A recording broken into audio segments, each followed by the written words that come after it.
This is Rex Briggs, and this is the deep dive into what's changed in marketing. To start with, really what we see is a case study that illustrates how much things have changed. This is Ellen DeBach. He's a CMO, and he came to us one day and said, look, I got a serious issue. Our market share is in decline, our category size is shrinking, and we need to make some major changes. But our current approach to analytics is far too slow. Problem, as he highlighted, was that they get results after the campaign's over when it's too late to do anything about it. And for him, this campaign was incredibly important because of the pressures the business was facing and the fact that the controller and CFO have gotten together and said that maybe it was better just to cut marketing altogether, bring the dollars to the bottom line, and then that way they'll at least make their profit bonus for the quarter. But what Ellen correctly recognized was that cutting marketing and investment was not going to help it make it any easier to make the marketing objectives and goals beyond the initial quarter. What he really needed was in-campaign optimization. He needed to be able to see within days of the television advertising starting exactly which messages were working with which people and how to make adjustments. He needed to be able to see that for his digital advertising down to individual level detail, and he needed to be able to look at the effectiveness of the campaign by different customer segments. In total, he really needed an omni-channel measurement of how marketing was working and exactly what changes he could make down to the individual creative level and targeting placement level to make a difference for his bottom line business results. And that's exactly what Marketing Evolution delivered. We were able to validate that the changes that we recommended to the TV mix, the online mix, the creative rotation, the use of different media, spending by different segments, that you take all of that together and we grew his market share by 5% in a single quarter. We grew the category by 3%. And that same controller that wanted to take budget away independently calculated that the changes made in campaign through this new technology was worth $27 million in incremental profit to the bottom line. Now, I share this case study because this is a change that's happening across marketing today. We're moving from a period of time in which we would wait for marketing mix models and attribution models to come in, weeks or months after the campaign ran, to getting the data and information through technology, through dashboards, and through systems connected directly to your agency planners and buyers, and in some cases completely automated to speed up that optimization process. Now, what's interesting about this case study was that this case study is from 10 years ago. This was the first time that we applied in-campaign optimization to marketing. And since then, we have been automating and streamlining and making the process better and more robust. And we now have a decade worth of experience. But we learned some key things from that initial case study that has applied to the technology that you'll see today. The first thing we learned is that most people refer to marketing ROI in terms of the overall media, as in what's the ROI of television or what's the ROI of mobile or digital or social. And in fact, what we learned was that the reason why analytic companies do that is because their systems are not fast enough to actually measure the impact of the individual messages. And so they average a bunch of messages together and they refer to a media ROI. But it's a complete misnomer. The reality is that if you put a different message into the exact same media placement, you will get a different ROI. And the reason is because certain messages work better with certain people and different people use different media channels. If you can actually optimize down to the individual message level, you can move the needle on your media ROI and you can move it dramatically. The key to that is speed, the ability to get that insight and information while the campaign's still running in a matter of days for media like television, as opposed to having to wait for weeks. The other key to it is really person level optimization, the ability to analyze the effect of advertising on individual people rather than aggregating entire regions of people together. And that person level optimization is really important. You can connect to that individual brand imagery, awareness, perceptions, and of course the behavior of visiting a website, visiting a retail store, buying the product, all in one system at a person level. And that's a key to the success is having all that data connected. The final thing we learned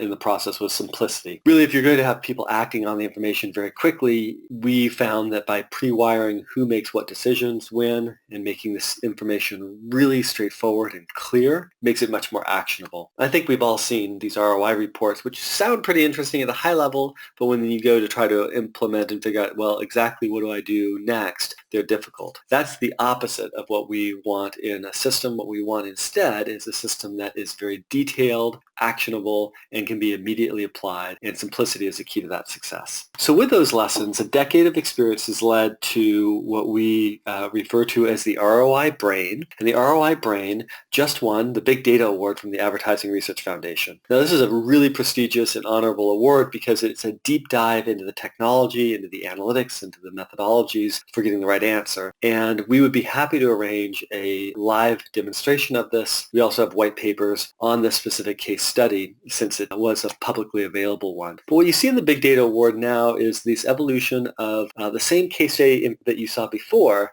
but now in a web-based interface that's dynamically telling you how much upside there is and integrating all the data from external economic factors to the effects of the individual advertisements on individual people and giving you a specific upside of how much better return on investment or sales results you can achieve by making a set of specific changes. And in fact, you can go in there and you can then edit and say, well, I can make 95% of these changes, but I can't make these 5%.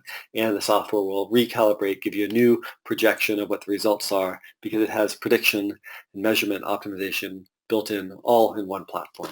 So if you're interested in the demo, please do follow up and we will arrange that for you. What I'm going to do though is I'm going to tell you how it gets those to those analytics, how that measurement actually works. So all this analysis is based upon looking at individual people. And that's a radically new concept in marketing measurement, which has typically measured the effects of sales on a regional basis. If you look at the case of marketing mix modeling compared to what you see today in these unified measurement platform for marketing evolution. And it starts out with a new way of organizing data called a graph schema. Now, a good question to ask a different vendor is whether or not they analyze their data using a relational database, which is the answer for most analytic solutions, but it's a pretty old approach. It doesn't allow you to integrate nearly as much data at a person level or to deal with the fact that you might have different data for different people and still need to find patterns. And in our case, what we have is over 500,000 different pieces of information that we can attach to each individual person. And that can include specific purchase data, which is very important in closing the loop, but it also gives us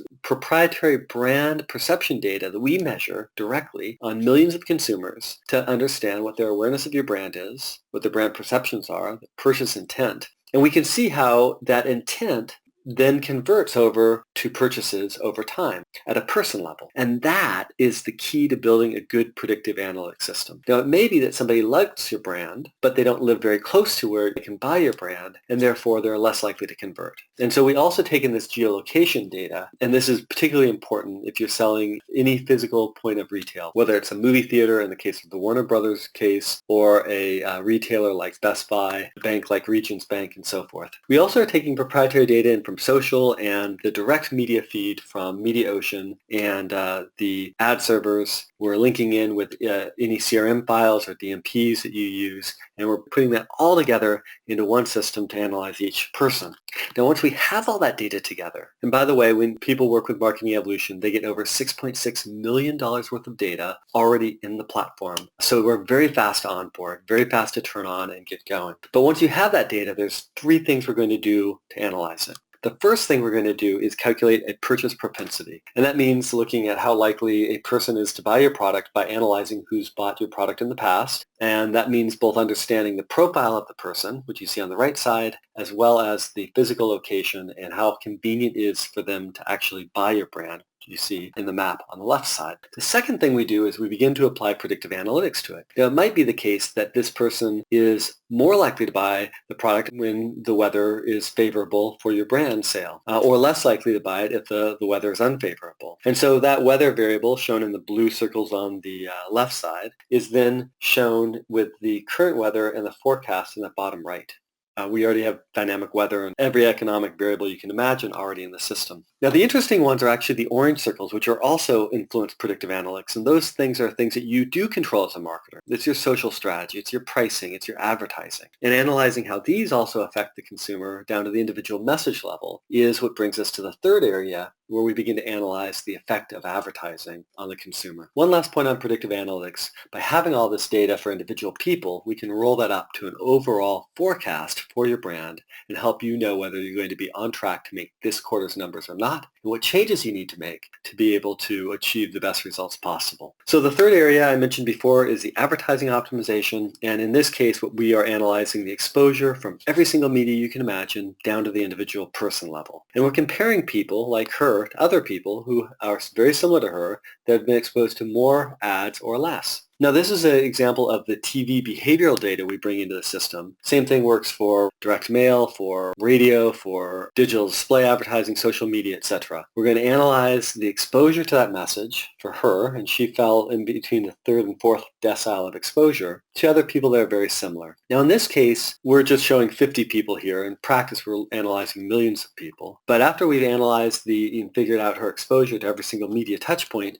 we then calculate the effectiveness by looking at the impact on your key performance indicator. Now, this might be an awareness, a brand perception, or a sale. That's fairly flexible in our system. And what we're looking for is to see that as people are exposed to more messages, do they increase their impact on that key performance indicator, such as sales? And then we fit the pattern, which is a line here, to give us a mathematical equation to calculate return on investment. Now, here's where it gets really interesting. We then begin to look at different people and say, well, are there different combinations of profiles that tell us why some people are more responsive to that message than others? This is a view of a difference between men and women. And the green part says that men are more responsive, women are less. Doesn't mean that women are not responsive, just means that if you can get the message in front of a male, you'll get a higher ROI or impact. Now, we look at, of course, demographics, but we also look at the neighborhoods people live in.